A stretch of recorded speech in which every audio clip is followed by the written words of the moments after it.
لالا جان نام چی است؟ نامی آقا جانت؟ نامی بابت؟ بابا کلانت؟ چند سال هستی؟ از کجا هستی؟ بنده کیستی؟ امتی کی هستی؟ در مذهب کی هستی؟ در دین کی هستی؟ دروغ گفتن چی داره؟ نان نخورده چی میگی؟ کوکا را دیدی چی میگی؟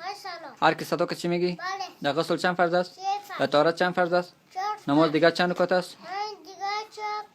در تیمم چند فرض است؟ در تیمم چند فرض است؟ بینی اسلام چند است؟ اول دوم سوم چهارم پنجم چهار خلیفه اسلام نام بگی.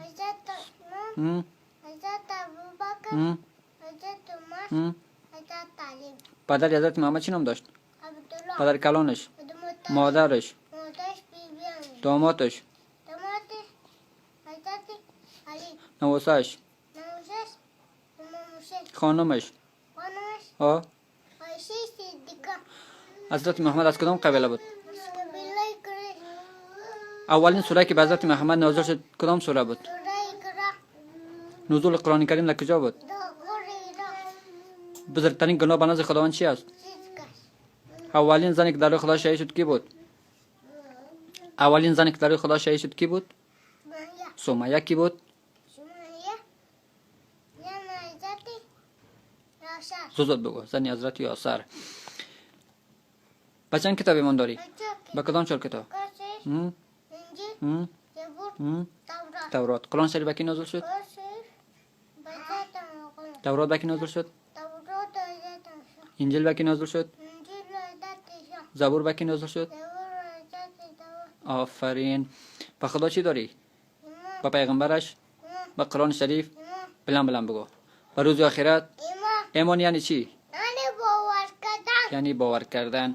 طلب علم بر زن مرد مسلمان چی است؟ فرض است. آفرین. هر کس کلمه نخونه چی میشه؟ کافر. بخون کلمه تا.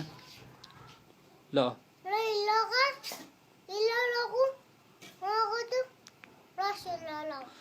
بخون دعا تا. بخون شعر تا.